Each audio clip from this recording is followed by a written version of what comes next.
Welcome to the Google class. First year class previous lecture में हमने solid की types पढ़ी थी और 3 टाइप्स सॉलिड की जो है वो हम पढ़ चुके हैं। आज चौथी टाइप पढ़ेंगे जिसका नाम है molecular solid.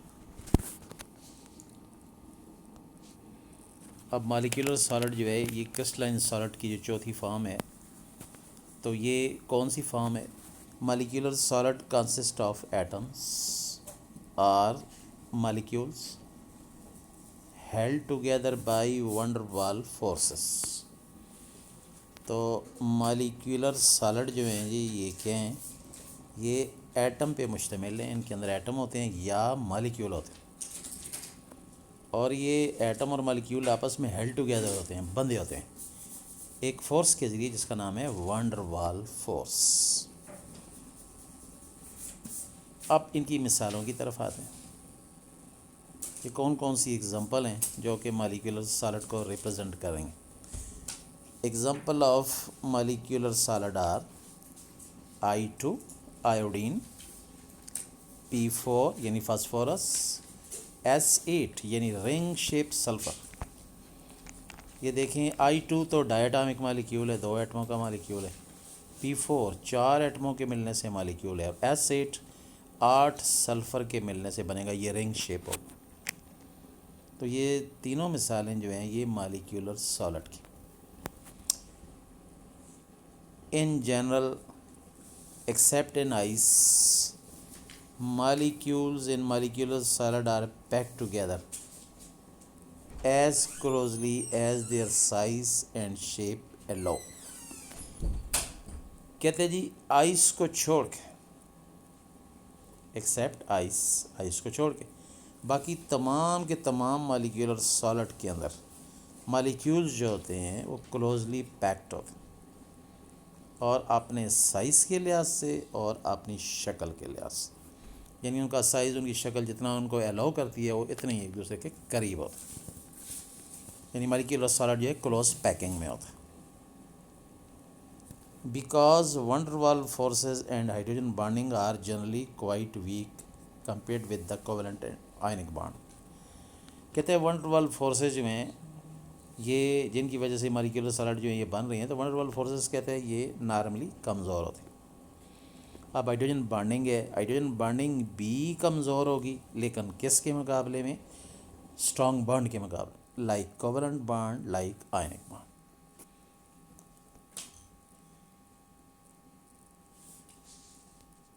Molecular solid are more easily broken apart than ionic and covalent crystal. कहते हैं जो मॉलिक्यूलर सॉलिड है, लाइक अभी पढ़े आयोडीन का है, फास्फोरस का है, सल्फ़र का है, तो कहते हैं ये आयनिक और कोवेलेंट जो क्रिस्टल हैं वो तो मुश्किल से टूटते हैं, लेकिन ये फ़ौरन टूट जाते हैं, ईज़िली ब्रेक डाउन होते हैं। इसलिए कि आयनिक सॉलिड में स्ट्रॉन्ग आयनिक बॉन्ड होगा, like sodium chloride. Covalent crystal में स्ट्रॉन्ग कोवेलेंट बॉन्ड होगा, लाइक डायमंड। जबकि मॉलिक्यूलर क्रिस्टल जो है इसके अंदर वैन डर वाल फोर्सेज होंगे या हाइड्रोजन बॉन्डिंग होगी, जिस तरह आइस वगैरह होती है, तो ये ईज़िली फिर सॉफ्ट होते हैं, टूट जाते हैं। Solids are relatively soft. ये सॉलिड निस्बतन आयनिक और कोवेलेंट के नरम होते हैं, सॉफ्ट होते हैं। Most molecular crystal melt below 200 degree centigrade. क्योंकि नरम होते हैं लिहाजा इनका मेल्टिंग पॉइंट भी कम है, 200 से नीचे ज़्यादातर जो हैं वो पिघल जाते हैं। तो ये तो एक तारफ़ था मॉलिक्यूलर सॉलिड के बारे में। अब आते हैं जी कि जो मॉलिक्यूलर सॉलिड होते हैं, लाइक आयोडीन, फास्फोरस या सल्फ़र या आइस को कह लें। अब ये 2 तरह के मॉलिक्यूलर सॉलिड में भी, number 1 polar, number 2 non polar, 2 तरह के होंगे। अब पहले आते हैं नॉन पोलर कौन से हैं। तो नॉन पोलर में आएंगी जी नोबल गैसेस। ये नॉन पोलर होंगी नोबल गैसेस, जब किस फॉर्म में हो? Solid form. यानी नोबल गैसेस को लिक्विड बनाएं और ठंडा करें, सॉलिड बना दें, सॉलिडिफाइड फॉर्म में आएंगी, तो ये नॉन पोलर होंगी, यानी इनके ऊपर कोई पोल नहीं होगा। तो ये तो नॉन पोलर मॉलिक्यूलर सॉलिड की मिसाल हमने पढ़ी, और ये मिसाल कौन है जी? Noble gases. अब हम आते हैं जी दूसरी टाइप की तरफ, जिसमें पोलर मॉलिक्यूलर क्रिस्टल्स आएंगे। पोलर तो ये पोलर जो हैं जी ये अमूमन इनका मेल्टिंग पॉइंट ज़्यादा होगा as compare to non polar crystal. तो इसका मतलब ये है कि नॉन पोलर क्रिस्टल जो है उसके मुकाबले में जो पोलर क्रिस्टल होगा मॉलिक्यूलर क्रिस्टल इसका मेल्टिंग पॉइंट हाई होगा। अब ऐसा क्यों होता है जी, तो इसको आगे देखते हैं। अब एग्जांपल में जाते हैं पोलर की एग्जांपल, क्योंकि नॉन पोलर की तो अभी हमने पढ़ा है वो नोबल गैसेस जो कि सॉलिड फॉर्म में हो तो नॉन पोलर होती हैं। अब पोलर की एग्जांपल की तरफ आते हैं। तो example of polar molecular crystals are ice बर्फ़ एंड शुगर और शुगर, चीनी का क्रिस्टल और आइस का क्रिस्टल ये मॉलिक्यूलर क्रिस्टल हैं और पोलर मॉलिक्यूलर क्रिस्टल हैं। यानी मॉलिक्यूलर क्रिस्टल जो है मॉलिक्यूलर सॉलिड दो तरह के होते हैं, पोलर और नॉन पोलर। तो नॉन पोलर में हमने पढ़ा था अभी आयोडीन वगैरह को, फास्फोरस को और सल्फ़र को। पोलर को हमने पढ़ लिया आइस की शक्ल में और शुगर की शक्ल। अब while sulphur, phosphorus, iodine etcetera present are example of non polar molecular crystal. तो नॉन पोलर मॉलिक्यूलर क्रिस्टल की और मिसालें भी आ गई हैं जी, और ये और मिसालें कौन सी हैं? P4 ये अभी ऊपर भी हम पढ़े हैं, P4 फास्फोरस को बोलते हैं, I2 ये ऊपर पढ़े हैं, आयोडीन। तो ये फिर नॉन पोलर मॉलिक्यूलर क्रिस्टल की मिसालें हो गई। तो स्टूडेंट इस पूरे आर्टिकल में आपने देखा कि हमने जो पढ़ा है वो मॉलिक्यूलर सॉलिड को पढ़ा है, और मॉलिक्यूलर सॉलिड वो होता है जिसको एटम या मॉलिक्यूल बना रहे होते हैं। और मॉलिक्यूलर सॉलिड की मिसाल आयोडीन है, फास्फोरस है और सल्फ़र है, आइस भी होता है। फिर कहते हैं इसके अंदर वनडरवाल फोर्सेस होती हैं और ये सॉलिड कमज़ोर होता है क्योंकि हाइड्रोजन बाइंडिंग भी होती है, वनडरवाल फोर्सेस भी होती हैं। तो दोनों कमज़ोर हैं किससे? कोवलेंट बॉन्ड और आयनिक बॉन्ड से। लिहाजा ये नरम होते हैं, सॉफ्ट होते हैं। इनका मेल्टिंग पॉइंट 200 से अमूमन क्या होता है, कम होता है, जल्दी मेल्ट हो जाते हैं। फिर आगे पढ़ा जी हमने कि मॉलिक्यूलर सॉलिड जो है ये दो तरह के होते हैं, पोलर और नॉन पोलर। अब ये पोलर और नॉन पोलर जो हैं ये इनकी भी मिसालें फिर हमने बड़ी डिटेल से फिर आगे पढ़ ली हैं जी, पोलर की भी और नॉन पोलर की। तो दोबारा रिपीट भी कर देते हैं कि या तो पोलर होंगे या क्या होंगे, नॉन पोलर। अब नॉन पोलर की मिसाल है नोबल गैसेज जब सॉलिड फॉर्म में, और जो पोलर हैं ये पोलर इनके मेल्टिंग पॉइंट क्या होते हैं, हाई होते हैं नॉन पोलर के मुकाबले में। अब आगे कि पोलर होते कौन से हैं, तो एक आइस की मिसाल है और दूसरा शुगर की। और नॉन पोलर कौन से होते हैं, सल्फ़र है, फास्फोरस है और आयोडीन है, पहले भी पढ़े। तो ये सारा हमने रिपीट कर दिया। अब हम आते हैं जी प्रॉपर्टीज़ की तरफ कि प्रॉपर्टीज़ जो हैं वो मॉलिक्यूलर क्रिस्टल की या मॉलिक्यूलर सॉलिड की प्रॉपर्टीज़ जो हैं वो क्या है। तो प्रॉपर्टीज़ में कुछ प्रॉपर्टीज़ मॉलिक्यूलर सॉलिड की स्क्रीन पे स्टूडेंट आप देख रहे हैं। तो पहली प्रॉपर्टीज़ की तरफ जाते हैं। नंबर 1 पहली property, the forces of attraction present in these solids are very weak, van der Waals forces are present. तो वही बात कि ये मॉलिक्यूलर सॉलिड हैं ये सॉफ्ट होते हैं और इनके अंदर जो फोर्सेस होती हैं कमज़ोर होती हैं, इनका नाम है वंडरवाल फोर्सेस। तो ये था पहला पॉइंट। अब जाते हैं दूसरे पॉइंट की तरफ।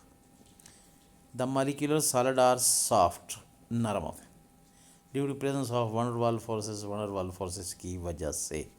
तो मेरा ख्याल है ये भी तो ऊपर वाला जो है उसी दूसरा पॉइंट भी तो ऊपर से मिलता है, ये ऊपर वाले पॉइंट से कि मॉलिक्यूलर सॉलिड जो होते हैं ये सॉफ्ट होते हैं। और ये सॉफ्ट क्यों होते हैं, अंदर कमज़ोर फोर्सेस हैं, वंडरवाल फोर्सेस। तो 2 पॉइंट हो गए जी। तीसरे पॉइंट पे जाते हैं। They have low melting point. तो स्टूडेंट गौर से देखें, सारी चीज़ें कनेक्टेड हैं आपस में। अगर ये सॉफ्ट हैं तो ज़ाहिर है इनके मेल्टिंग पॉइंट भी क्या होंगे, लो होंगे। और चौथे पॉइंट की तरफ जाते हैं। चौथा पॉइंट जो स्टूडेंट आपको नज़र आ रहा है, तो चौथे पॉइंट के अंदर ये पोलर सॉलिड की बात करेगा, नॉन पोलर की। तो चौथे पॉइंट में polar molecular solid are soluble in polar solvent and non polar molecular solid are soluble in non polar solvent. यानी like dissolve like, polar polar में हल होंगे मॉलिक्यूलर सॉलिड और नॉन पोलर सॉल्वेंट के अंदर हल होंगे। तो ये तो स्टूडेंट इनकी प्रॉपर्टीज़ थी मॉलिक्यूलर सॉलिड की। तो पिछले एक दो लेक्चर को मिला के आज के लेक्चर के साथ तो हमने यहाँ पे टाइप्स मुकम्मल कर दिए कि जो क्रिस्टलाइन सॉलिड रहते हैं वो चार तरह के होते हैं।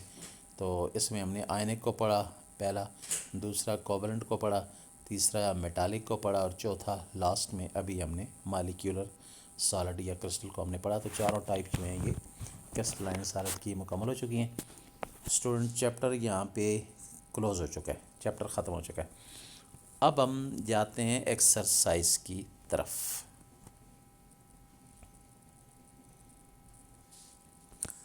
तो स्टूडेंट एक्सरसाइज में हम यहाँ पे बात करेंगे, आपको स्क्रीन पे नज़र तो आ रहा होगा।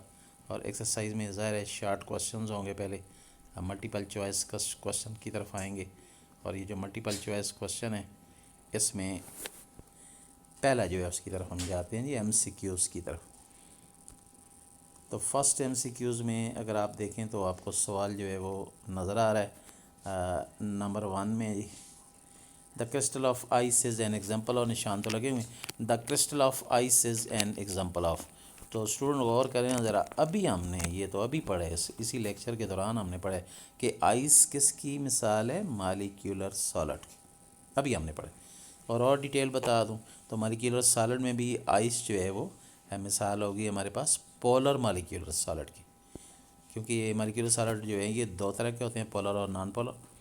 तो ये पोलर की मिसाल है। तो ये तो मैंने अभी फालतू बात की है, इस सवाल के अंदर रहते हुए ये जो अभी लेक्चर दिया है उसके हवाले से बात की है कि आइस जो है ये पोलर मॉलिक्यूलर सॉलिड है।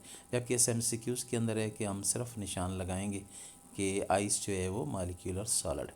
तो ये नंबर 1 था। अब जाते हैं नंबर 2 की तरफ।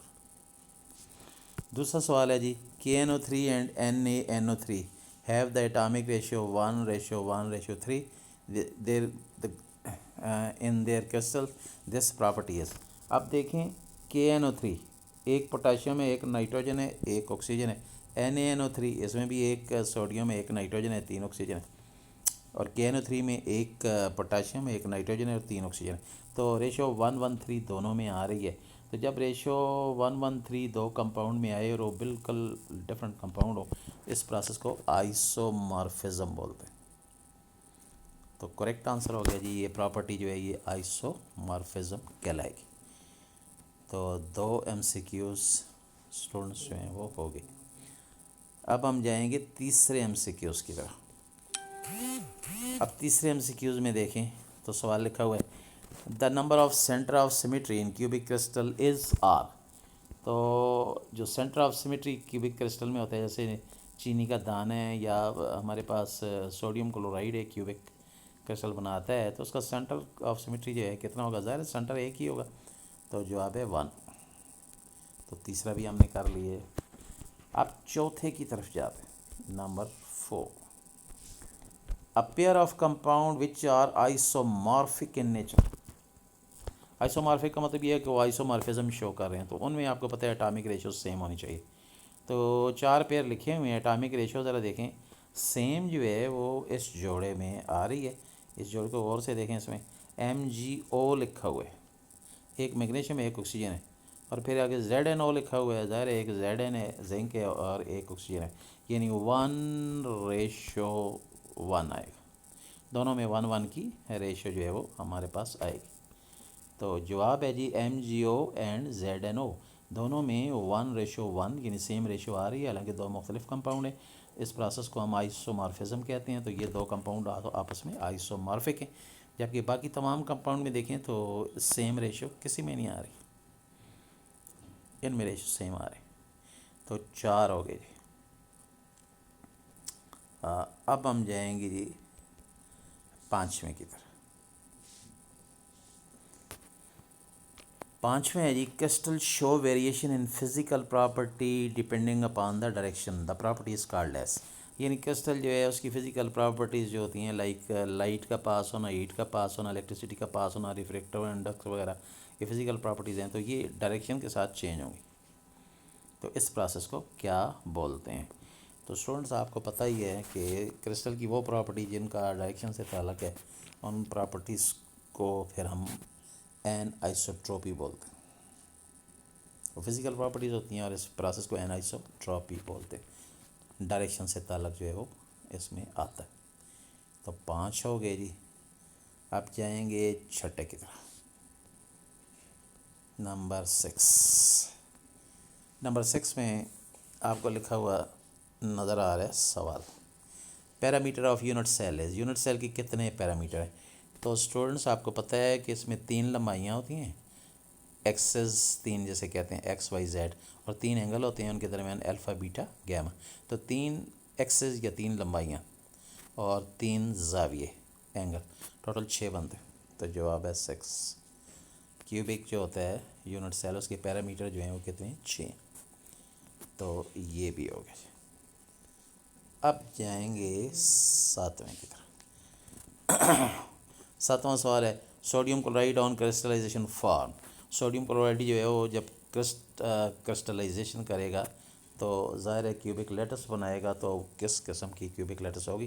तो ज़ाहिर FCC इसको बोलते हैं, यानी फेस सेंटर्ड क्यूबिक लेटस। ये FCC बनाता है, ऑर्थोरोम्बिक लेटस या बॉडी सेंटर्ड क्यूबिक लेटस या सिंपल क्यूबिक लेटस नहीं बनाता, ये फेस सेंटर्ड क्यूबिक बनाता है। ये इसका आंसर है। तो क्वेश्चन हो गए जी 7। 8वें की तरफ जाते।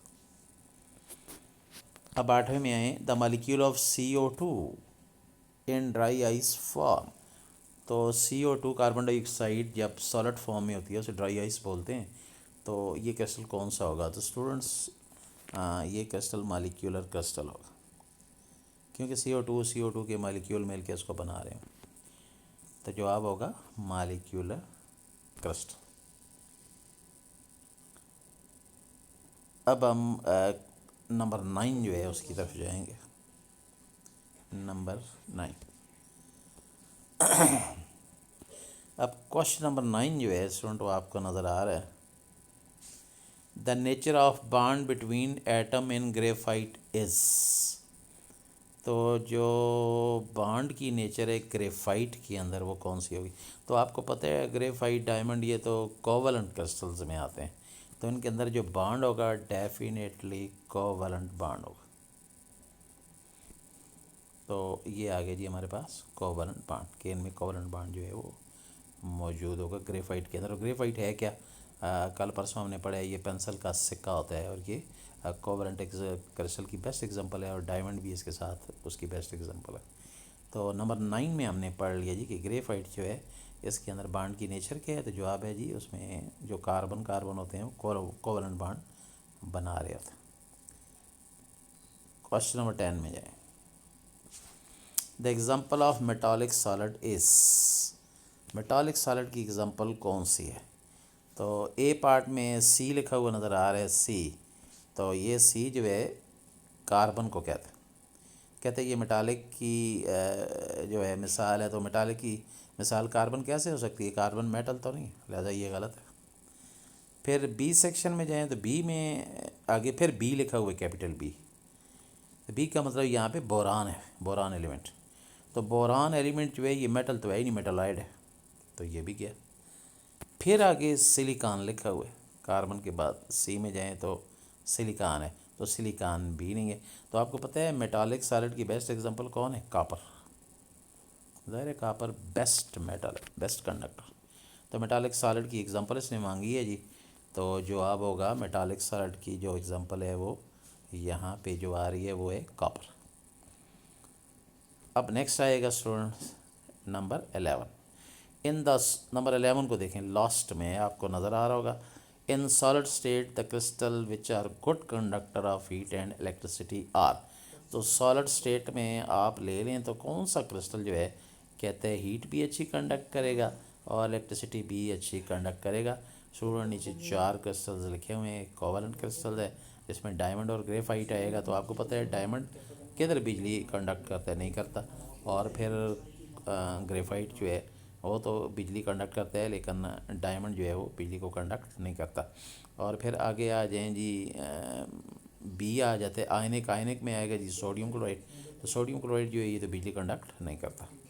और फिर नेक्स्ट में आ जाएं C में मालिक्यूलर क्रिस्टल। तो मालिक्यूलर क्रिस्टल जो है उसमें आप ध्यान में रख लें आइस, बर्फ़, तो आइस स्टूडेंट आपको पता है ये तो बिजली को कंडक्ट नहीं करता, तो डेफिनेटली हमारा जवाब होगा डी पार्ट, लास्ट वाला, मेटालिक क्रिस्टल। तो मेटालिक क्रिस्टल जो होगा ये बेस्ट कंडक्टर होगा हीट एंड इलेक्ट्रिसिटी का, यानी हमारे पास जो आंसर है लास्ट में जो सिलेक्ट हुआ है वो मेटालिक क्रिस्टल होगा। और ये इसमें कापर वगैरह ले लें तो ये ऊपर भी पड़ा है, तो ये एक बेस्ट एग्जांपल है मेटालिक क्रिस्टल की, जो कि गुड हीट और इलेक्ट्रिसिटी का कंडक्टर होगा। तो स्टूडेंट्स आज हमने यहाँ पे एक्सरसाइज में MCQs जो हैं उनको हमने पढ़ा है, और ये MCQs जो हैं ये डेफिनेटली बहुत इम्पॉर्टेंट है, क्योंकि मे बी आपके एग्ज़ाम में लॉन्ग क्वेश्चन जो है वो शायद इतने ना आए, इसमें ज़्यादा MCQs जो है वो आने का चांस है, यानी आपका सेक्शन ए जो है वो जो है शायद बड़ा हो जाए और ए सेक्शन में MCQs जो हैं वो ज़्यादा आ जाए, क्योंकि अभी जो नया स्टूडेंट ट्रेंड बन रहा है उसमें अगर आप हायर एजुकेशन में जाएंगे तो देखेंगे कि वहाँ पे जो 2 घंटे का पेपर होता है या 1.5 घंटे का पेपर होता है या 3 का होता है, तो उसमें ज़्यादातर वो MCQs देते हैं और शार्ट क्वेश्चन उसमें बहुत कम रखते हैं, यानी सिस्टम सारा एजुकेशन का चेंज हो रहा है और उसमें मेन जो बल्क ऑफ क्वेश्चन आ रहे हैं, ज़्यादा क्वेश्चन पेपर में हायर एजुकेशन में वो MCQs के दे रहे हैं और शार्ट क्वेश्चन बहुत कम देते हैं, बिल्कुल उल्टा काम हो रहा है। तो आपने MCQs ज़्यादा से ज़्यादा तैयार कर रहे हैं, और इसकी तैयारी का एक ही तरीका है कि आप जो बुक है उसको बड़ा थॉरोली बुक को आपने पढ़ना है, हर लाइन को पढ़ना है, क्योंकि उन्होंने MCQs हर लाइन में से उठाने, तो आपने बुक रीडिंग ना की या हर लाइन को ना पढ़ा या अपने नोट्स को प्रॉपरली ना पढ़ा, तो आप MCQs का जवाब देने की पोजीशन में नहीं होंगे। ये एक्सरसाइज के आखिर में जो 10 12 13 14 15 हम आपको कभी 18 तक भी MCQs करवा देते हैं, ये एक सैम्पल है, नमूना है, ये काफ़ी नहीं है। और अंदर से चैप्टर के अंदर से जगह जगह से हर लाइन से MCQ जो है उठाए जा सकते हैं, लिहाजा आपको डिटेल स्टडी करनी होगी बुक की भी और नोट्स की भी, तब आप जो फोर्थ कमिंग एग्ज़ाम है, आगे बोर्ड का एग्ज़ाम है आने वाला, इसका स्टाइल तरीका भी नया होगा, ज़्यादातर MCQs पे होगा, तो तब आप वहाँ पे जवाब दे पाएंगे।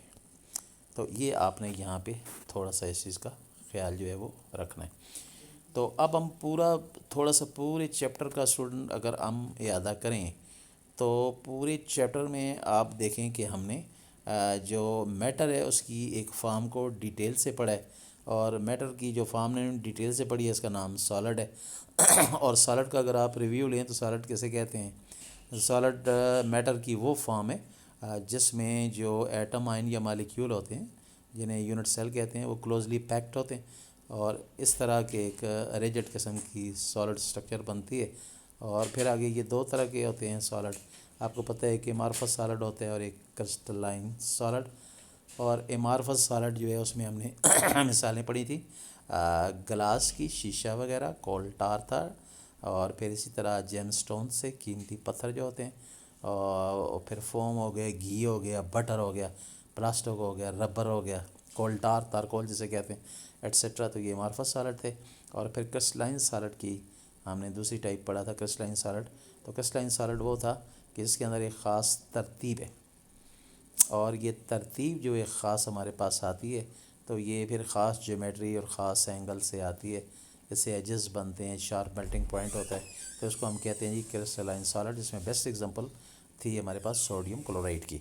और एमार्फस सॉलिड जो हमने पहले पढ़ा है अभी थोड़ी देर पहले, उसमें कोई ख़ास ज्योमेट्री नहीं होती जी, कोई ख़ास शार्प मेल्टिंग पॉइंट नहीं होता, कोई ख़ास अंदर पार्टिकल्स की अरेंजमेंट नहीं होती, तो जिसमें अभी मैंने मिसालें दी हैं रबड़ हो गई या प्लास्टिक या कोल टार वगैरह तो ये 2 जो किस्में थी सॉलिड की। अब उन 2 किस्मों में एमार्फस को तो हमने स्टूडेंट डिटेल से नहीं पढ़ा, डिटेल से हमने पढ़ा है क्रिस्टलाइन सॉलिड को। और क्रिस्टलाइन सॉलिड 4 तरह के थे, एक आयनिक सॉलिड, एक कोवलेंट सॉलिड, एक का नाम था मेटालिक सॉलिड, और एक का नाम था मालिक्यूलर सॉलिड। और स्क्रीन पे जो आप देख रहे हैं ये चौथा और आखिरी था मालिक्यूलर सॉलिड। और स्टूडेंट मालिक्यूलर सॉलिड में फिर ज़ाहिर से मालिक्यूल बना रहे होते हैं, ये पोलर भी होते हैं और नॉन पोलर भी होते हैं, याद रखें। हम जो मशहूर है इसमें से वो पोलर है और वो है आइस, बर्फ़ जैसे कहते हैं, पानी के मालिक्यूल्स को बना रहे हैं। और फिर नॉन पोलर के मुकाबले में पोलर के मेल्टिंग पॉइंट वगैरह जो हैं वो हाई होते हैं, ये डिटेल से। और उसके बाद हमने आज एक्सरसाइज का जो पहला क्वेश्चन है, इस पहले क्वेश्चन को हमने टच दिया है, और ये पहला क्वेश्चन था वो MCQs का था, मल्टीपल चॉइस क्वेश्चन। तो मल्टीपल चॉइस क्वेश्चन में 10-11 हमने किए हैं, कुछ 2-4 जो हैं ये रहते होंगे। तो इंशाल्लाह नेक्स्ट टाइम हम इसको जो रहते हैं उन्हें और पूरी एक्सरसाइज को टच देंगे और ख़त्म करेंगे, और उससे नेक्स्ट टाइम इंशाल्लाह नया चैप्टर जो है वो शुरू करेंगे। तब तक अल्लाह हाफ़िज़।